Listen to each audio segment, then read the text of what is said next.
Olá! Mais um tempinho aí de meditação sobre o livro de Eclesiastes. E essa meditação tem sido, para mim, muito edificante.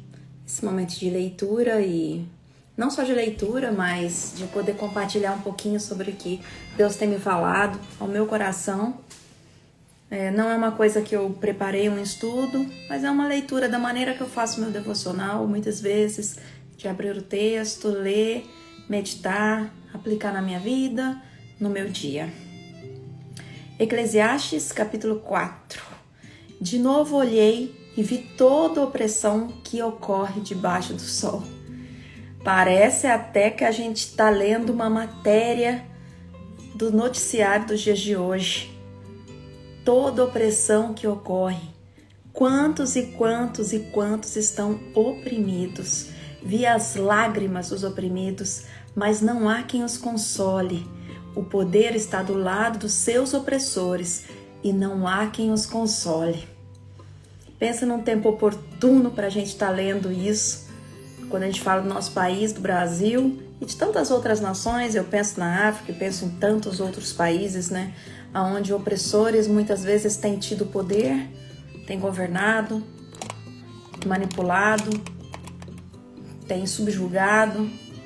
As pessoas muitas vezes não têm tido a oportunidade de ter conhecimento, de ter instrução para poder fazer suas escolhas. Tem se criado uma cultura de dependência para que as pessoas possam ser manipuláveis. Essas coisas nós precisamos pensar de que lado nós estamos. Se a gente tem visto a lágrima dos oprimidos e o que nós temos feito como ser humano, às vezes a gente fala como igreja, mas como ser humano, como humanidade. Às vezes existem alguns vídeos que as pessoas colocam na internet que mexem com a gente, né, com o nosso emocional, de um bichinho salvando o outro. E muitas vezes nós estamos vendo pessoas mergulhadas em situações difíceis, em que nós podemos ajudar, talvez com uma palavra, talvez com um conselho, talvez gerando uma oportunidade, talvez sendo ponte, fazendo network, talvez, fazendo uma conexão entre alguém que precisa com alguém que tenha talvez um trabalho para dar.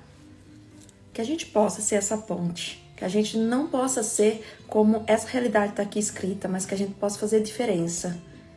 Versículo 2. Por isso considerei os mortos mais felizes do que os vivos, pois estes ainda têm que viver. Tamanha dificuldade daqueles dias, tamanha angústia daquele escritor de Salomão, um homem poderoso, como eu tenho falado, vivendo angustiado com uma crise interior, com uma crise de humanidade, que nós precisamos também. E nós muitas vezes temos essas crises, mas não assumimos, negamos. No entanto, melhor do que ambos é aquele que ainda não nasceu e não viu o mal que está debaixo do sol. Descobri que todo o trabalho e toda a realização surgem da competição que existe entre as pessoas. Mas isso também é um absurdo, é correr atrás do vento. Todo tipo de competição destrutiva ou invejosa é correr atrás do vento. Existe um lugar para cada um de nós. E aquilo que você sabe fazer, ninguém pode fazer igual. Talvez existam pessoas que façam melhor, talvez existam pessoas que façam pior, mas existe um dom na tua vida. Então faça, porque existe um espaço para você. Às vezes nós ficamos deixando para o dia de amanhã, esquecendo, não fazendo, procrastinando, ignorando, ou pensando, vou esperar ter grandes oportunidades para começar a fazer. Eu vou esperar que 1 milhão de pessoas assista aqui o meu vídeo para que eu possa falar alguma coisa que gere alguma mudança na vida de alguém. Não precisamos disso. Faça aquilo com o que você tem. Se hoje eu tenho 6 pessoas me assistindo aqui ao vivo, 6, 7, entrou mais uma, eu vou falar para essas 7. E se alguém achar interessante e compartilhar, beleza. Se não, beleza. Porque isso está sendo edificação para mim. Às vezes buscamos, como eu tenho falado, todos os dias estamos buscando a aceitação das pessoas. Versículo 5. O tolo cruza os braços e destrói a própria vida. Acomodação. procrastinar, deixar de fazer aquilo que você pode fazer hoje, ficar todos os dias deixando para amanhã, para depois, decisões que você precisa tomar. E eu não falo de decisões muitas vezes gigantes, eu falo das pequenas, porque são os pequenos hábitos que conduzem a nossa vida. Pequenos hábitos que você precisa mudar. O horário de você acordar, talvez. Fazer uma atividade física, talvez. Beber mais água. Coisas pequenas que vão fazer uma grande diferença na tua vida amanhã. Presta atenção. Não cruze os braços. Não deixe que sua vida seja destruída por decisões que você não tomou. Melhor é ter um punhado com tranquilidade do que ter 2 punhados à custa de muito esforço e de correr atrás do vento. Melhor é ter paz, tranquilidade. Não existe dinheiro, não existe conta bancária, não existe nada que pague a tranquilidade, a paz que excede todo o entendimento na tua vida. Que a compreensão é a plenitude das coisas. É você saber aonde você deve estar, é você saber por que você nasceu, é você saber que você sabe fazer alguma coisa e você está fazendo. Não está deixando para amanhã, não está deixando para depois. Melhor é ter um pouco, com tranquilidade, do que ter um muito e estragar todos os relacionamentos que você tem. Existem pessoas que passam a vida correndo atrás do vento e o final da sua vida muitas vezes é gastar toda a fortuna que conquistou para cuidar da saúde ou para tentar restaurar relacionamentos que foram quebrados. Pensa na preciosidade do que está escrito aqui. Pensa num homem sábio, bem-sucedido, que teve resultado profissional na vida dele, falando para você que essas coisas é correr atrás do vento. E quando eu falo sobre isso, eu não estou dizendo que é errado trabalhar e ser bem-sucedido. Pelo contrário, precisamos de pessoas bem-sucedidas para poder fazer a diferença. Precisamos de pessoas bem-sucedidas para ajudar o próximo. Precisamos ter tranquilidade na área financeira também, trabalhar, conquistar, isso também é importante. Mas o mais importante é a tranquilidade na tua vida. Não corra atrás do vento. Descobri ainda outra situação absurda debaixo do sol. Havia um homem totalmente solitário e não tinha filho nem irmão. Trabalhava sem parar. Contudo, os seus olhos não se satisfaziam com a sua riqueza. E ele sequer perguntava: para quem eu estou trabalhando tanto? E por que razão deixo de me divertir? Isso também é um absurdo, é um trabalho por demais ingrato. Pensa, parece tão atual isso, não é? Correr, trabalhar, conquistar, juntar riquezas e às vezes não ter parado. Eu conheço pessoas que não pararam. Talvez para ter um filho, para viver um sonho, para fazer uma viagem, para curtir um momento, para abraçar o seu marido, a sua esposa e dançar sozinhos, para admirar o pôr do sol, para olhar para a lua, para tomar um sorvete, ou seja, lá para o que seja. Existem pessoas que estão o tempo todo produzindo com uma vida ativista. E olha, que eu tô falando e eu sou alguém que trabalha muito. Se deixar, eu sento, às vezes, para fazer um trabalho, para desenvolver ou planejar um projeto, ou para fazer gestão financeira, ou outras coisas que eu faço. E eu vou sair só à noite, vou até esquecer de comer.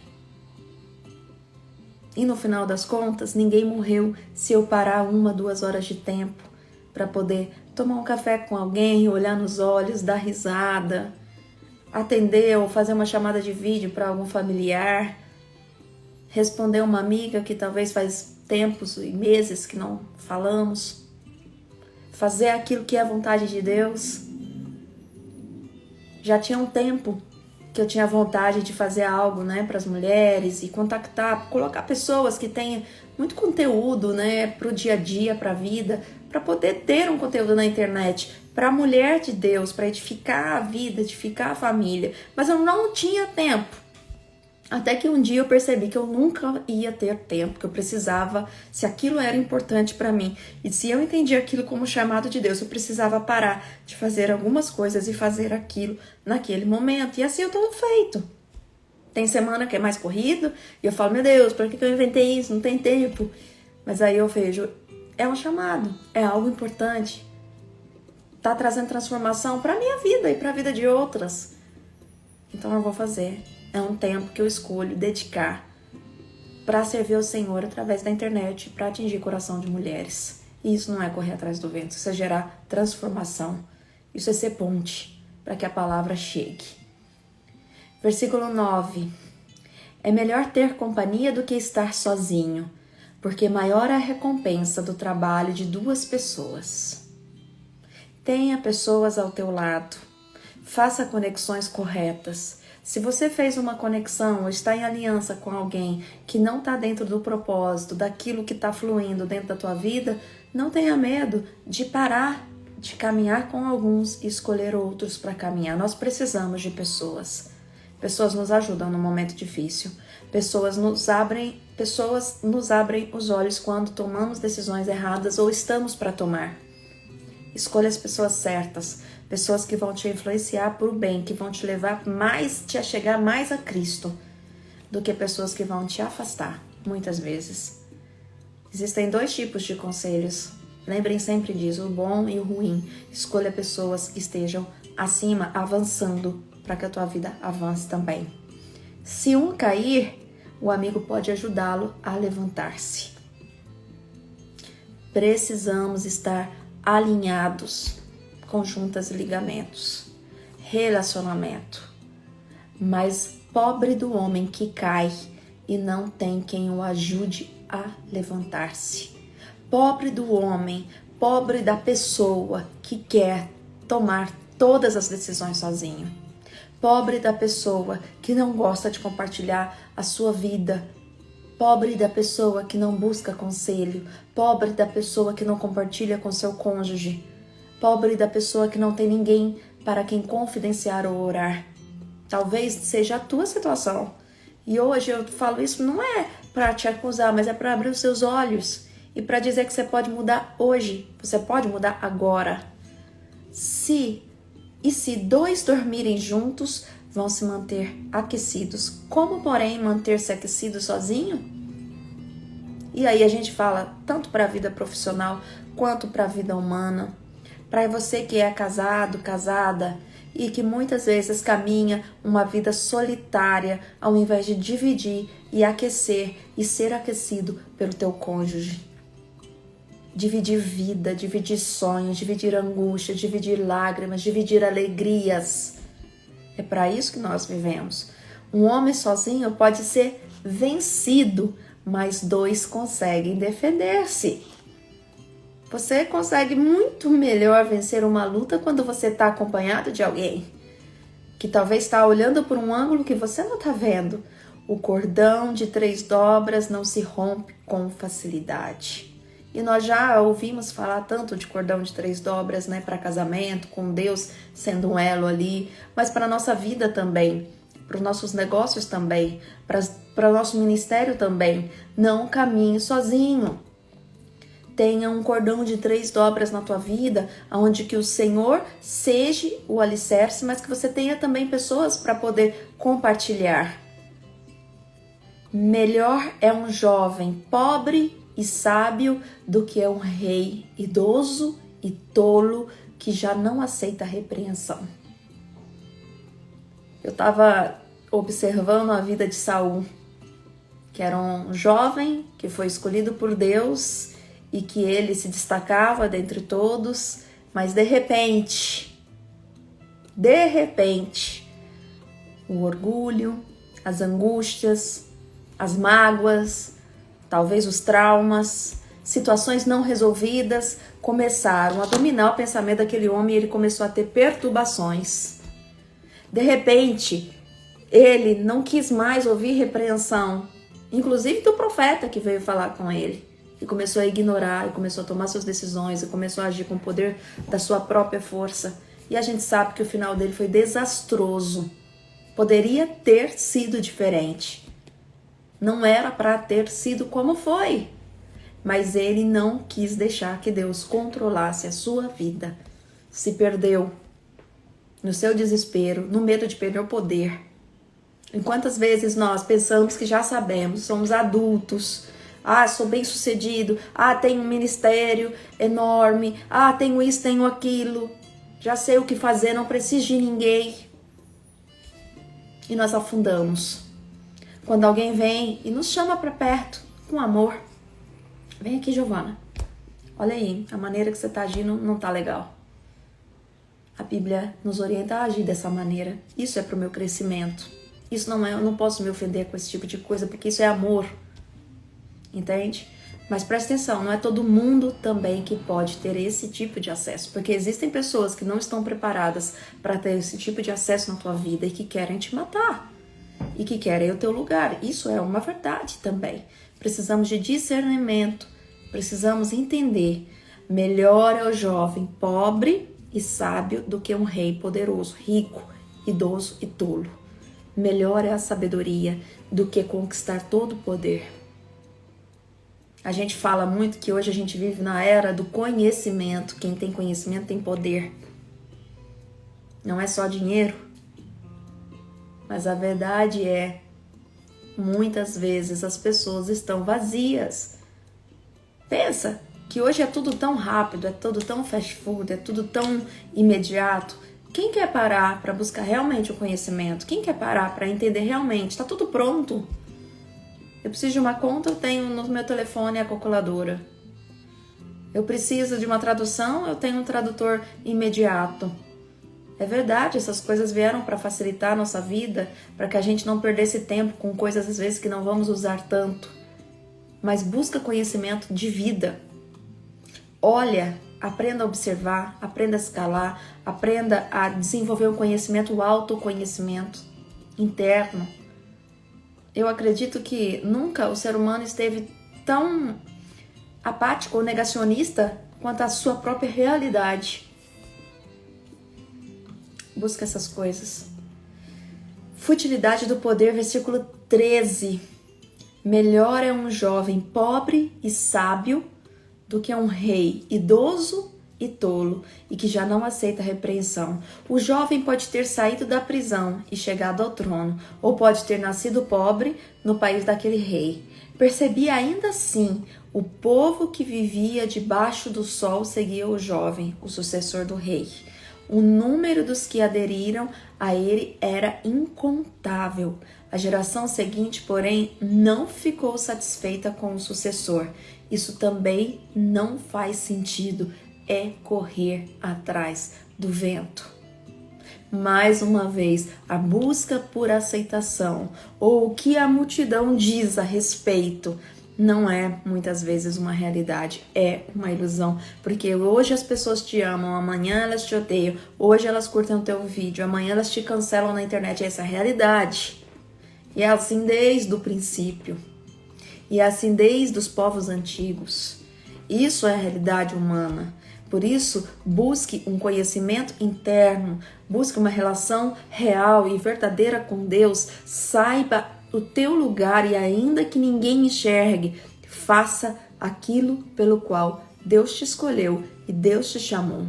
Seja fiel, seja íntegro, tenha posicionamento quanto às suas decisões, quanto à realidade daquilo que você acredita. Tenha pulso para falar sobre isso. Não precisamos de justiceiros que façam justiça com as próprias mãos. Precisamos de pessoas que têm sede e justiça de Deus, das verdades de Deus, daquilo que Ele estabeleceu desde o princípio e que o reino dele possa ser estabelecido na minha vida e que dessa forma eu possa influenciar outros. Não busque poder por conta da glória e do reconhecimento. Faça simplesmente aquilo que precisa ser feito, porque Deus é aquele que tira muitas vezes um homem do pasto e coloca ele no trono, mas Ele também é aquele que tira um homem do trono e coloca no pasto. Então esteja sendo guiado por Ele, porque Ele é quem sabe e é Ele quem tem o poder de amolecer ou de endurecer o coração do homem.